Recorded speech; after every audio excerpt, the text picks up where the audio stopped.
Today we're diving into the top 10 indie games of 2024 so far. These are the games that have either sold the most on Steam, been the most hyped online, or just straight up provided such a compelling gameplay experience that you can't afford to miss it. Do you agree with our list? Let us know in the comments which game you think we should have added to this list. Okay, first up is Pacific Drive, a survival driving game where your best buddy is your car as you cruise around a post-apocalyptic world, scavenging for resources and trying desperately to keep your vehicle running. Much of the game's magic comes from combining the joy of a driving game with the atmospheric tension of a base-building survival type game. The environment is harsh, the graphics are immersive, and resource collection has a real meaningfulness to it. You will either love the quiet loneliness and scrounging for parts, or you'll find yourself longing for, some zombies to run over perhaps. Either way, Pacific Drive is a lesson to all indie developers that there are still plenty of unique ideas to be dreamed up and new types of torture to subject your players to. Our next entry is Palworld, there we go.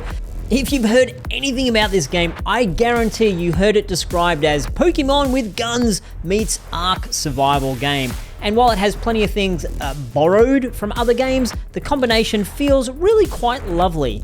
In the game, you capture pals and persuade them to become your warriors and your workers as you build your base, capture more pals, and journey through the huge open world. The world itself is teeming with vibrant environments and endless possibilities that you will have a feeling a little bit like you got lost during your game of Fortnite and then accidentally ate some dodgy mushrooms, or at least that's kind of what it felt like to me.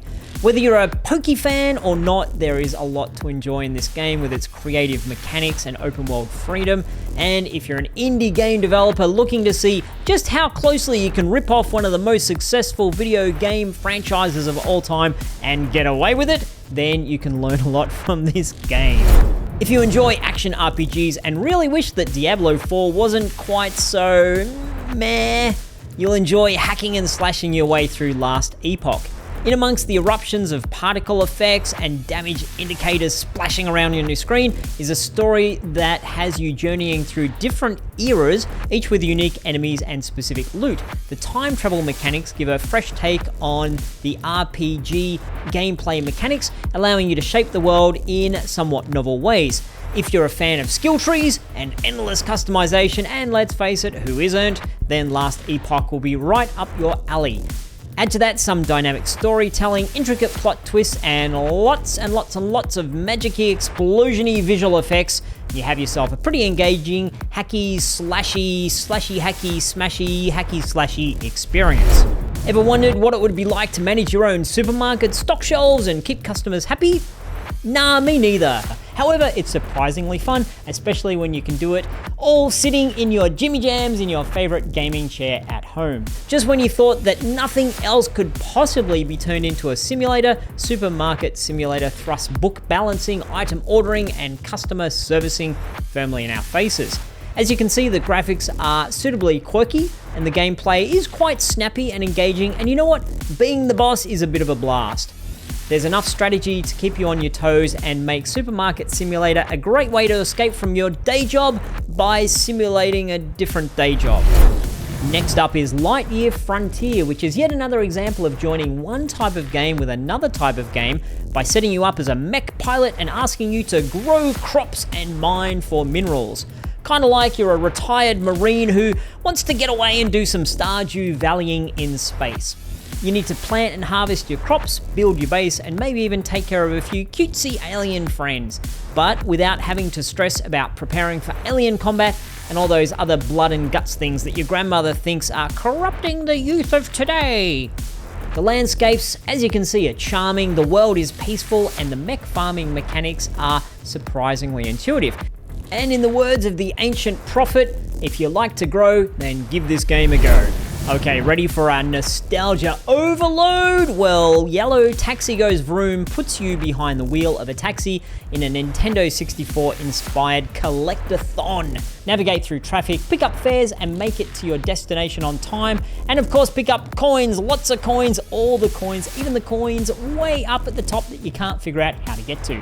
In terms of visuals, as you can see, the game will give you vibrant, saturated childhood flashbacks, and the fast-paced gameplay makes this game a joyride from start to finish. It's not quite as weird as Katamari Damacy, but the obsession to collect all the stuff, combined with the absurdity of trying to puzzle platform as a car, will leave you delighted, frustrated, joyful, and feeling skillful all at the same time.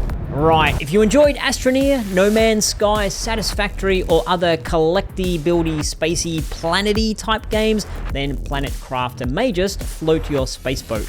Unlike many planet pillaging games, and hey, I'm looking at you, Astroneer, with your vacuum gun of destruction, you'll find yourself terraforming a bland, deserty planet into a lush, green, pond-filled utopia that surely is attractive to cute space frogs.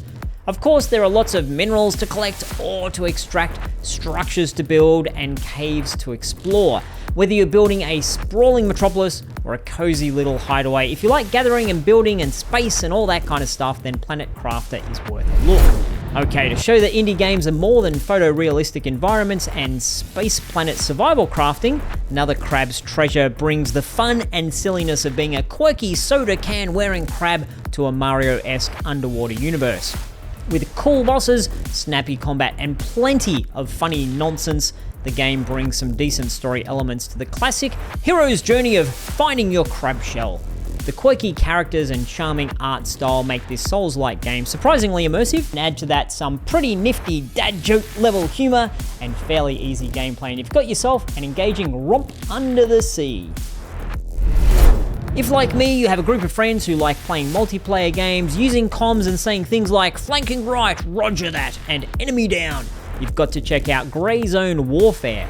This tactical first-person shooter places you in intense, realism-driven combat scenarios where tactical movement and coordination is more important than, well, recklessly leaping into battle. The Vietnam War-inspired world is immersive, the mechanics are engaging, with strategy and careful slinking around corners being quite crucial. There's plenty to ponder in terms of weapons and gear and stuff, and plenty of opportunities to curse at your least coordinated friend as they fail once again at their job of watching your back. The game is still fairly early access, so we're hoping it gets even better with more development time, but from what we've seen, it has plenty of promise. Before we get to our final game in the list of top indie games in 2024, let's give a quick shout out to some standout indie games from the end of 2023 that didn't make our list due to the pesky technicality that this is a 2024 list and not a nearly 2024 list. Lethal Company. This game blends horror and strategy as you navigate through eerie environments, trying to survive against terrifying foes. Its tense atmosphere and clever mechanics keep players on the edge of their seats. Party Animals, a delightful and chaotic multiplayer brawler where you control adorable animals in various hilarious and physics-driven challenges. Perfect for a fun game night with friends. Dave the Diver. Dive into this charming adventure game where you manage a sushi restaurant by day and explore the ocean by night. Its unique blend of simulation and adventure offers a refreshing and engaging experience that has such a delightful attention to detail and visual polish. And the final entry on our list is the mega hype super wish list, I just played for 10 hours straight, indie game known as Manor Lords, where banished town building meets total war combat in a true masterclass of design and balance. Gather your resources, build up your township, chop down those trees because nature gets in the way of progress, and make sure you've built enough weapons to be ready for the inevitable army that's coming to kick your butt in the not too distant future. The game is beautifully immersive with its looks and gives the player plenty of decisions to make that feel true to the ye olde era that it depicts. And in my opinion, one masterstroke of the game's design is to give players a way to enjoy early game strategy at the same time as late game strategy by allowing you to start new towns from scratch in different regions while also maintaining your older, more developed towns.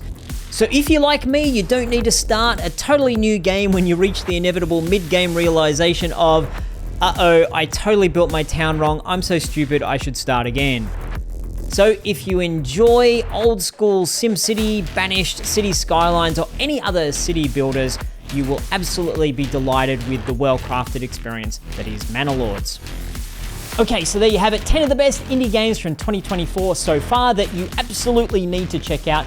If you've learned anything useful from this video, please consider giving us a thumbs up or subscribing so we know to make more of this sort of video. And if you haven't done so already, let us know in the comments which has been your favorite indie game so far of 2024. Thanks for watching.